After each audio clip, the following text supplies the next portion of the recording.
Yo yo yo! Salut les turfeuses, salut les turfeurs, bienvenue pour un nouveau pronostic de Benoît Requin. Merci pour vos likes, pour vos commentaires. N'hésitez pas à vous abonner pour recevoir tous mes pronostics tous les jours. Et pour accéder à tous mes tickets pour la course du Quintet, vous avez deux moyens, par mon site internet benoîtrequin.fr ou par le bouton rejoindre. Ok, place au pronostic du Quintet du jeudi 18 février, direction Paris-Vincennes pour le prix de Château-Renard. 3 attelés, 2700 mètres, 15 partants, réunion 1, course 1, indice de confiance 5 sur 5.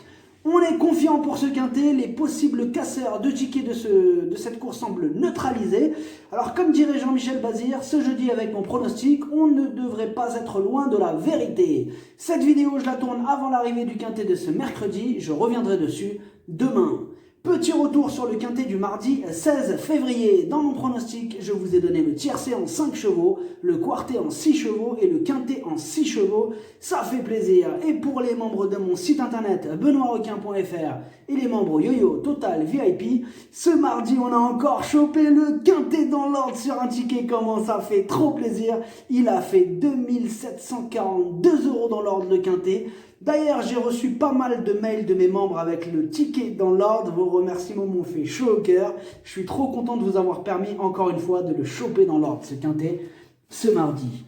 D'ailleurs, ce mardi, c'était une belle journée, car en plus du ticket Quintet dans l'ordre qui est passé ce mardi, on a aussi un ticket quartet dans l'ordre à 285 €, un ticket multi en 4 à 283 €, plus un tiercé dans tous les ordres à 91 €, un multi en 6 4 fois qui ramène 94 € et un autre tiercé dans l'ordre Saint-Laurent qui ramène 49 €. Au total, ce mardi, on a chopé 3544 € de gains. Ça fait trop plaisir, il y a des résultats, on continue comme ça. Le mois de février monte à 13 934 € de gains et au total depuis le mois d'octobre on a atteint la somme folle de 79 183 € de gains, bientôt les 100 000 € les amis.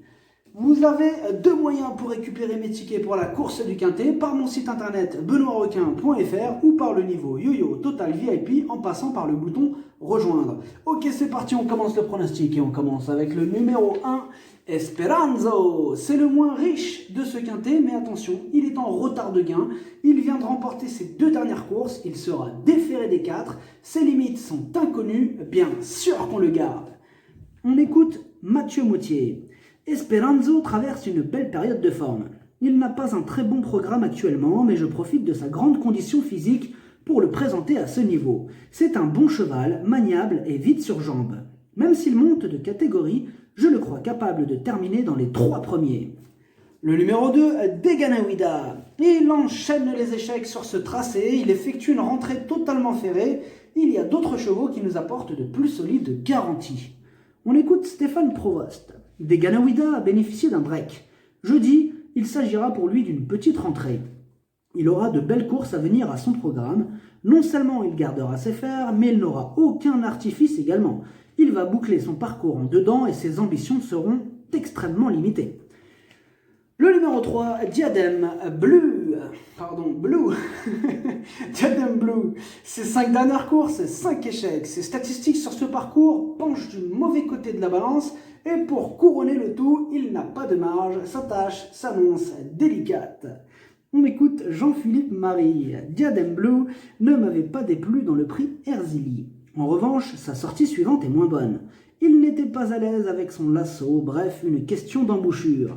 De conditions, il n'est pas trop mal, cependant, il va rencontrer une tâche délicate une fois de plus. Il va tenter de prendre la meilleure allocation possible. Le numéro 4, Equinox, JL. Il a terminé deuxième du prix Jean-René Goujon et il a été disqualifié après enquête, mais attention, il n'a pas été disqualifié pour ses allures, mais pour avoir gêné un adversaire. Là, il devrait changer cette règle absurde qui pénalise en fait surtout les parieurs. Une amende aurait suffi. Enfin bref. Bien engagé, en retard de gain, il y a de la revanche dans l'air. On écoute Jean-Luc Dersoir. Equinox JL a prouvé dernièrement qu'il était au top. Il est peut-être plus performant sur les courtes distances, mais il a aussi des titres à faire valoir sur les parcours de tenue. L'engagement est favorable puisqu'il affronte ses aînés. Malgré la présence de quelques clients, une place reste à sa portée. Le numéro 5, Amour orageux. La régularité ne fait pas partie de ses principales qualités et il semble plus tranchant sur de plus courtes distances. Il va devoir sortir le grand jeu pour espérer terminer dans la bonne combinaison. Il intéressera les amateurs de champ réduit. On écoute Gilles Lefebvre. Amour orageux a bouclé un parcours propre en dernier lieu. Mal parti et dans une course sélective, il lui était difficile de venir disputer l'arrivée. Cette sortie ne l'a pas marqué. Jeudi, il affronte encore un lot relevé. À l'issue d'un parcours favorable, il n'est pas incapable de se glisser dans le quintet. Il sait parfois finir vite.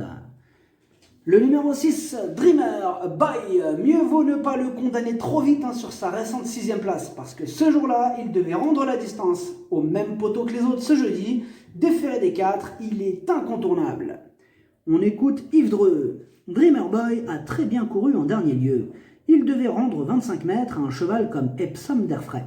Il est toujours au top et l'engagement est favorable. Les 2 chevaux étrangers de Jean-Michel Bazir semblent difficiles à battre.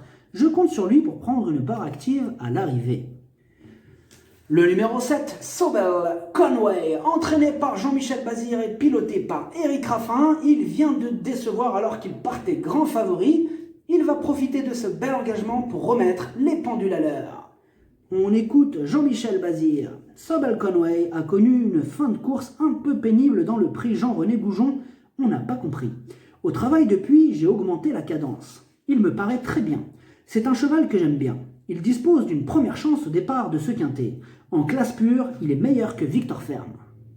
Le numéro 8, Cocktail des Bois. Il n'a plus de marge de manœuvre à ce niveau et c'est dans la catégorie des réclamés qu'il arrive à tirer son épingle du jeu. On le préfère aussi sur plus courte distance. Il n'aura donc pas le droit à l'erreur pour espérer accrocher une éventuelle 5e place. On écoute Nicolas Jolneau. Cocktail des Bois est un cheval très sympa, facile et doué. Il a besoin de quelques soins réguliers. Il a des gains et ce n'est pas évident. Je le présente ici car il n'y a pas d'engagement très intéressant avant avril. Je vais sans doute l'orienter vers le Trophée Vert. Ici, face à cette opposition, cela ne s'annonce pas évident.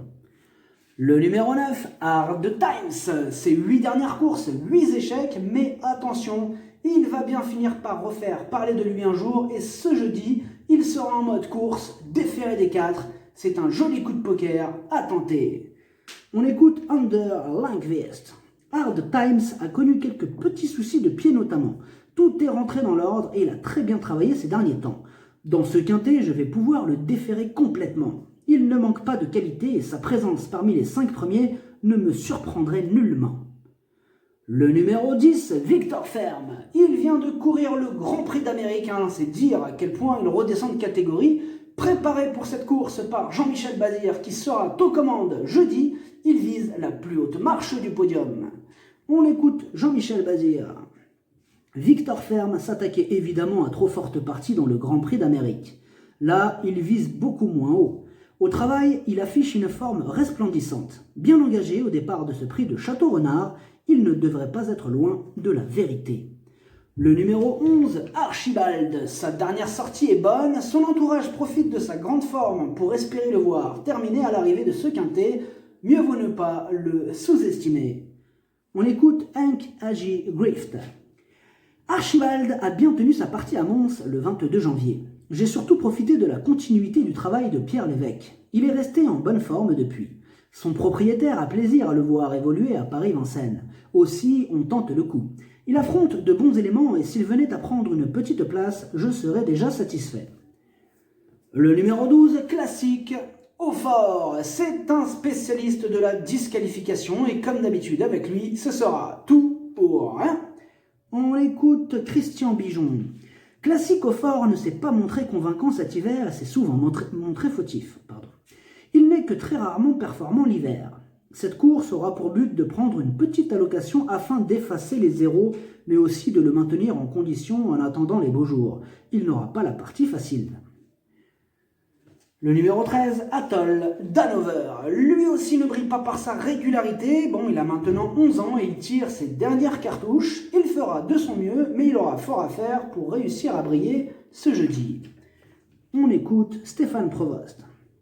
Atoll d'Hanover n'a pas été revu depuis plusieurs semaines car il n'avait pas d'engagement. Il a 11 ans et sa carrière touche à sa fin. Jeudi, il trouve des conditions de course favorables. Il a travaillé en conséquence. L'objectif est de tenter de quitter la scène hippique de la meilleure des manières. Le numéro 14, Brainstorm. Sa discipline de prédilection, c'est le trot monté, totalement ferré sur un parcours qui ne lui réussit guère. Énorme non. On écoute Franck Boismartel. Brainstorm n'apprécie plus le trot monté à Paris-Vincennes et il n'a jamais fait des étincelles à l'attelage. Cette course va uniquement lui permettre de se maintenir en condition physique en attendant des engagements sous la selle sur des pistes plates. Jeudi, je vous conseille de faire l'impasse. Le numéro 15, Baron Daidou, c'est le plus riche de la course, à la limite du plafond des gains. Il a la pêche, il a remporté sa dernière course, l'association avec Mathieu Abrivard a porté ses fruits, il va encore défendre charmant ses chances. On écoute Cyril Chenu. Baron Daidou ne m'a pas surpris en dernier lieu. Il a affronté uniquement des sujets d'âge et a pu avoir une course favorable. Il possède aussi beaucoup de vitesse. Il a déjà gagné 2 courses cet hiver et le contrat est plus que rempli. Cette fois, avec les étrangers et 7 ans, c'est plus dur. Pour autant, il devrait faire l'arrivée. Le pronostic, ça donne 10, 7, As, 6, 15, 4, 11, 9, cheval de complément le 5, si jamais un autre embarquement, ça peut arriver. Le 8, merci d'avoir suivi cette vidéo, n'hésitez pas à vous abonner pour recevoir tous mes pronostics tous les jours. Et pour accéder à tous mes tickets pour la course du Quintet, vous pouvez passer par mon site internet benoîtrequin.fr ou par le bouton rejoindre sur le niveau Yo-Yo Total VIP. À jouer avec modération, bonne chance, chopez-le moi, ciao.